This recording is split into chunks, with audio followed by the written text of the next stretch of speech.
Good day everyone, I'm Isa P. Pinatara. My report is about NPV or Net Present Value Approach. Ano ba tong NPV approach na to? Ito raw ay isa pang paraan para malaman kung okay ba yung proposed business project mo sa pera. Ang ginagawa dito, yung mga pera na inaasahan mong pumasok sa future or yung tinatawag na net cash flows, dinidiscount mo pabalik sa halaga niya ngayon or yung present value. Tapos, i-compare mo yan sa pera na inilabas mo sa simula para sa investment or yung capital outlay. Yung difference o yung labis o kulang dyan, yun na yung tinatawag na net present value or NPV. Paano ba yun gagawin or ginagawa? Kailangan mo munang alamin yung discount rate o yung required rate na gagamitin mo para i-discount yung mga future cash flows pabalik sa present value. Parang sinasabi mo, kung i-invest ko yung pera ko sa ibang bagay na may ganitong risk, ito yung minimum na gusto kong kitain. Ano yung role sa NPV? Okay ang project or acceptable kung yung NPV ay 0 o positive or mas malaki sa 0. Ibig sabihin, yung halaga ngayon na inaasahan mong kitain ay at least katumbas o mas malaki pa sa initial mong ginastos. Hindi okay ang project or rejected kung yung NPV ay negative or mas maliit pa sa 0. Ibig sabihin, yung halaga ngayon na inaasahan mong kitain ay mas maliit pa sa initial mong ginastos. Parang lugi ka na. Okay. Let's look the example here, which is commonly used in entrepreneurial management para mag-evaluate kung maganda ba ang isang project o investment. Year. Ito ang number of years na tatakbo ang project. Makikita natin from year 1 to year 10. Assumed net cash flows. Ito ang projected or estimated amount ng cash na papasok sa business every year. For example, sa year 1, expected na papasok ang 340,000. Discount factor 12%. Ito ay ginagamit para i-convert ang future cash flows sa kanilang present value. Kung bakit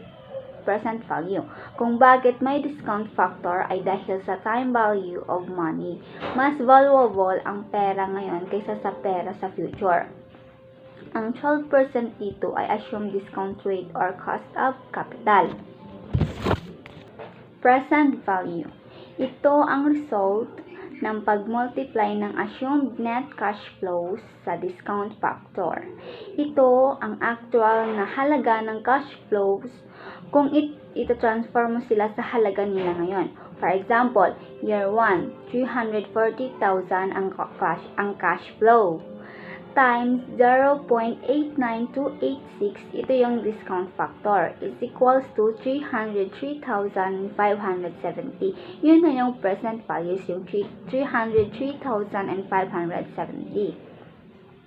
And another year, dito sa year 10, yung cash flow is 180,000.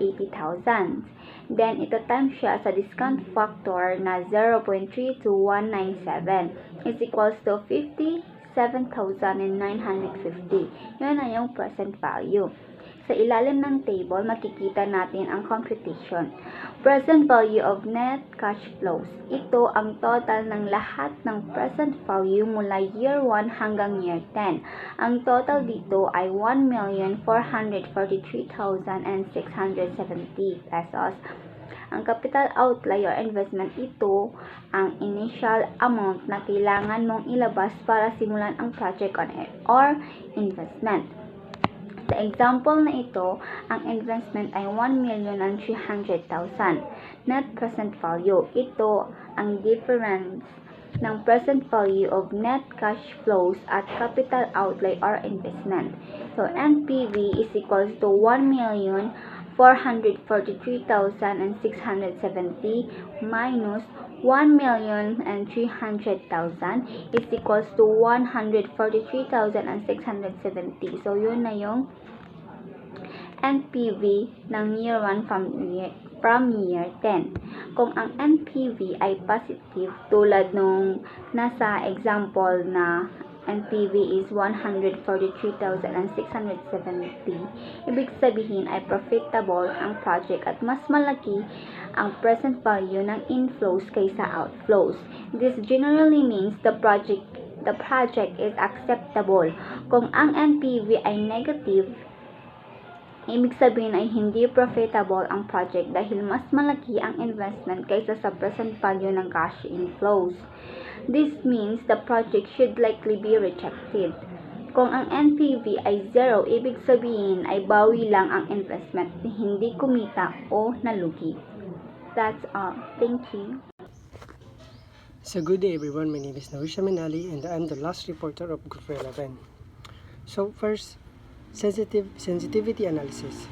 Sensitivity analysis, the proponents should perform the sensitivity analysis on the basic set of financial projections to identify the effects of adverse changes in the critical variables, such as volume and sales prices of the products, the interest rate on borrowing related to the capital assets, capital cost, and even the operating expenses on the financial viability of the proposed business projects. So, ang sensitivity analysis ay parang tinitignan mo yung mga what ifs sa mga financial projections mo. Sinusubukan mo kung ano ang mangyayari kung hindi maganda ang kalabasan ng ilang importanteng bagay sa negosyo mo. Tumutulong ito para mas maging handa ka sa mga posibleng problema at masuri mo kung gaano katatag talaga yung mga projects mo. But according to Fajardo sa kanyang libro tungkol sa entrepreneurship, sa sobrang importante ng financial management. So bakit daw? Kasi bukod sa mga tao ang pera ang pinaka-importanteng resource sa kahit anong negosyo.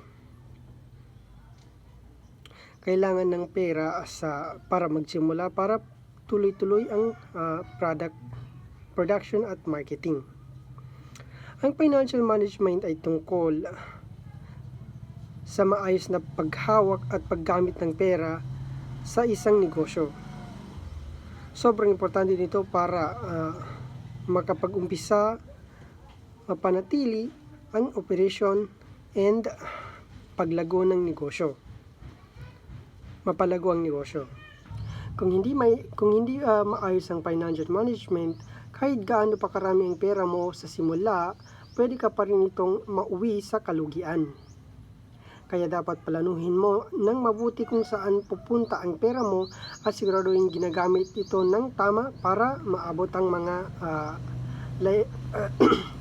layunin ng negosyo mo. So the next is financial statement.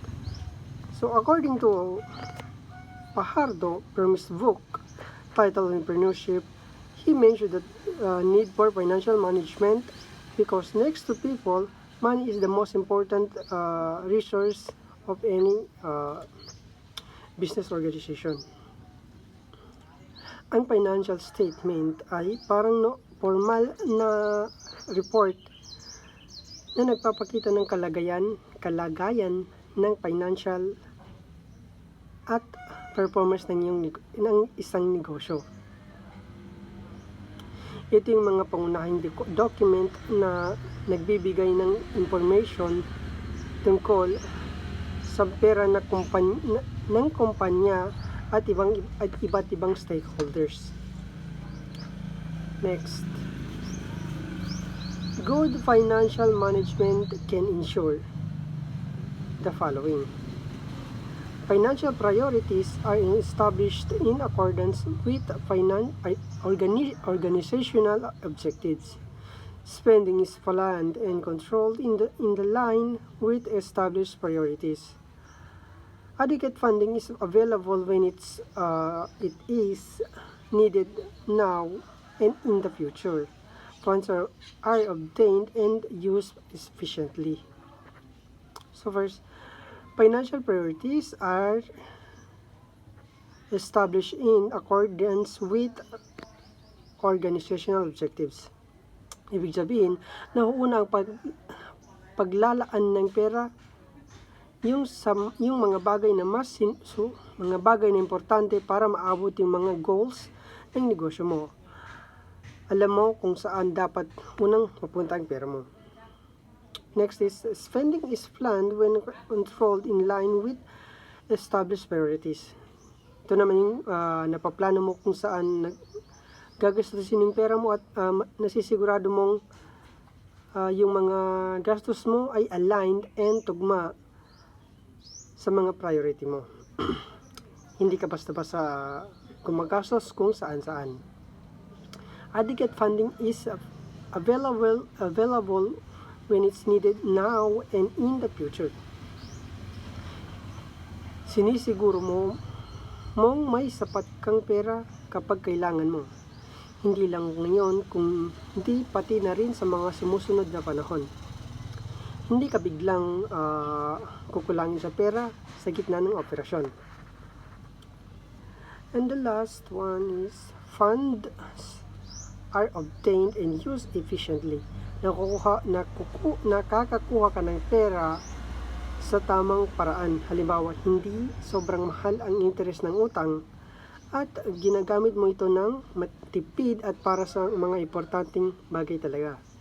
Hindi nasasayang yung pera.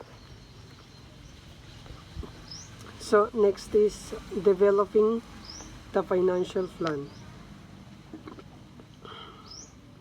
A financial plan is a course of action for obtaining and using the money that is needed to implement the goal of the business organization.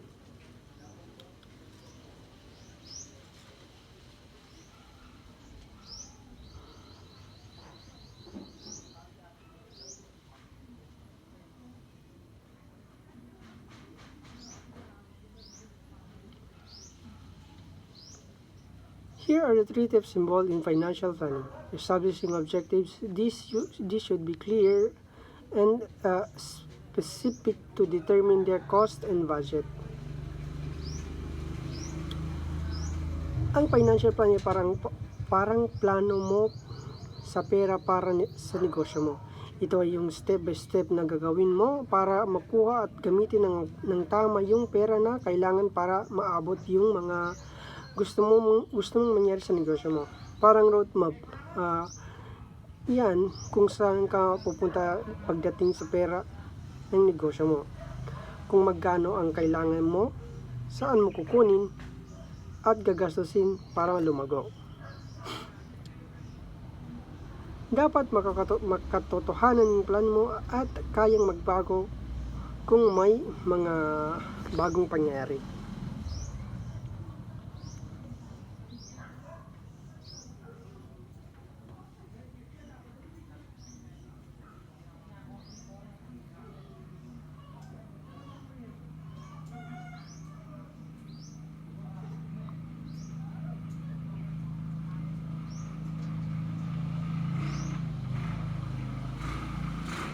So, establishing the objectives.